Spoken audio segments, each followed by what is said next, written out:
Hallelujah, Aba Yahweh. Aming makapangyarihang Aba Yahweh, ang may latha ng sansinukob, ang aming pastol, ang aming tagapagligtas, ang aming hari, ang pinupuri at sinasamba ng inyong mga pinili sa katanahunan ngayon. Nagpapasalamat po kami, Aba, sa lahat ng pagpapala na tinanggap niyo sa amin. Ang taos-puso naming pagpapasalamat ay nagpapakirapa kami sa inyo. Pinasalamatan namin, Aba, ang buhay na ibinigay niyo sa amin, ang mga pagpapagal namin upang mapaglingkuran kayo at matamasa namin ang tagumpay, ganun din para sa plano at pagtulong upang ikaw ay purihin at dakilain.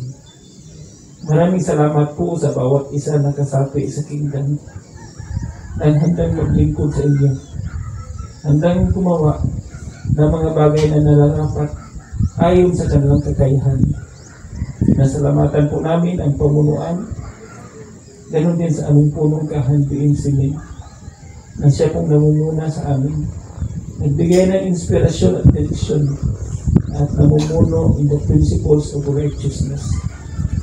Pinasalamatan po namin ang suporta ng buong kahanin na nagkakaisa sa layunin sa diwa at nagkakaisa sa pagsamba at pupupuri po sa inyo.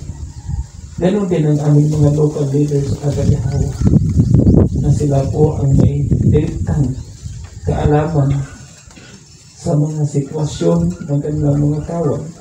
Ganon din kung gaano sila katatag at kahina sa kanilang pagkikilala at pagsamba sa inyo. Kami lang inyong mga pinili sa kapanahonan na ito, Aba.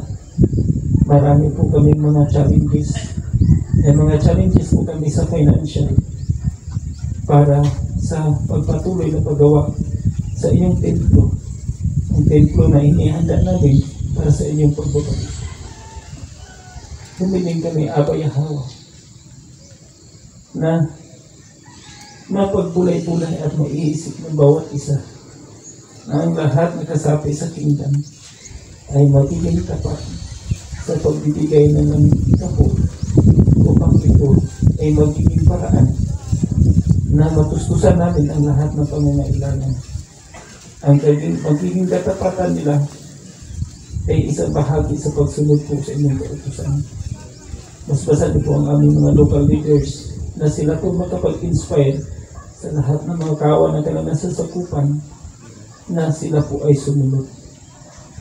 Hiniling din po namin, Aba Yahweh, na sa mga gawain namin sa pamana, sa pagko, ganon din sa ibang mga ministries in the kingdom, na patuloy namin na magawa ito upang ang pagpapakilala namin sa iyong pangalan sa lahat ng tao ay makamtan. Ang sitwasyon ng bansang Uper ngayon, Aba Yahweh, ay walang pagkakaisa sa mga pinuno, ganon din sa mga bawat kasapi ng bansang Uper. Aba, katulad ng natutunan namin sa panahon ng aming mga ninuno, maging sa panahon ng Makabeo, ang hindi pagkakaisa ay nagiging dahilan sa pagkawasak at pagkalimot. At ito din ang naging dahilan ng iyong pagtalikod dahil sa nakalimutan ng pagsamba ng tunay na Panginoon. Aba Yahweh, ganun man ang nangyayari sa bansang Uper, pero mayroon pong mga tinilikod ninyo na naririto at kinikilala at sinasamba ang nidakilang pangalan. Aming hindi, Aba Yahweh, napatbabayan din kami na mangilan na po kami, Aba Yahweh, na may hindi po mawasak, masadlak sa kapahamakan ang bansang kinabilangan po namin. At ganoon din kami ay makapagbigay ng tulong sa pamamagitan ng pagkakataon na makaupo ang pamana party list. Dahil sa pamamagitan nito, may isang katuparan ang magandang layunin ng inyong mga pinili upang ibalik ang kultura At ganoon din ang kultura sa pagkilala. Sa buong araw na ito, Abay Hawa, tatapusin po namin ang aming mga gawain na kung saan ginagawa namin na may kasiyahan at kagalagan sa aming puso at isipan, na hindi nara ang pagod at hirap, ngunit kami ay nagagalak. At kami po ay magpapahinga sa buong araw sa mga gawain na ginawa namin. Hiniling po namin, Aba, na sa aming pagpahinga ay ganun pa rin, nasa isipan namin ay may kapurihan at patuloy kaming magsasaliksik sa aming pagkakilanlan sa inyo at pagkikilala din sa inyo upang ito po magpatibay sa bawat paniniwala at pagsunod ng ito. Basbasan niyo po ang bawat isa sa amin, maging sa buong kingdom, ang aming mga kapatid na may karamdaman, ang aming mga kapatid na hikao sa buhay, at ganun din may kaguluhan sa iyong sariling pamilya. Sila din po ay nanalangin, Abay Hawa, naway may pagkaloob niyo po ang kanilang kahilingan ayon sa mga desire ng kanilang puso. Abay Hawa, sa iyo lang po ang aming pinakamataas na puri, pagkakila at pagsamba sa inyong tunay pangalan, ang pangalan na nawala sa kaalaman ng aming mga ninuno at nalaman namin sa panahon ngayon at patuloy namin sambahin at ikilahin. Aming Aba Yahaw. Halalwaya Abay Hawa. Halalwaya Abay Hawa. Yada.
kamay, liwanag na ng buhay ko. Walang iba, tanging ikaw ang kahabayan-hawa. Ako ay maawit pagkat sa puso ko'y maapaw. Magtuturing sa iyo, dakilaan ang pag-ibig mo. Itataas ang kamay, liwanag ka ng buhay ko.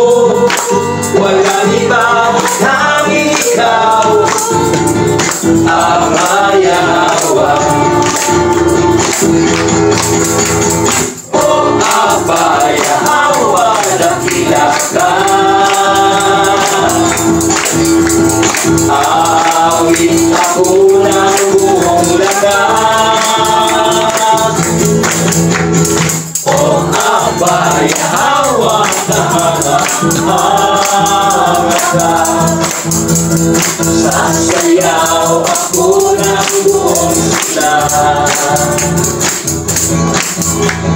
Sa kabutihan mo, Yahweh, ito ang alay ko, ay pasamba, buong lakas, buong buhay, ko'y iaalay, ihahayag,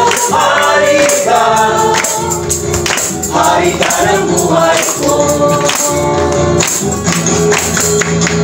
Oh, Yahweh, dakila ka.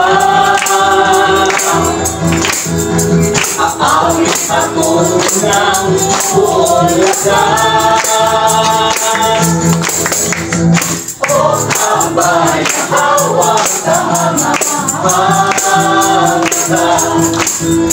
Sasayaw ako ng buong lakas. Oh, Yahweh, dakila ka. Aawit ako ng buong lakas.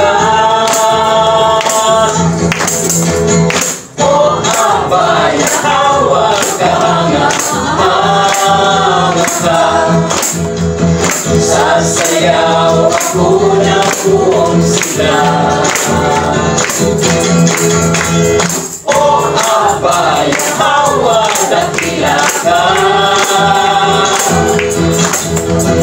Aawit ako ng buong lakas.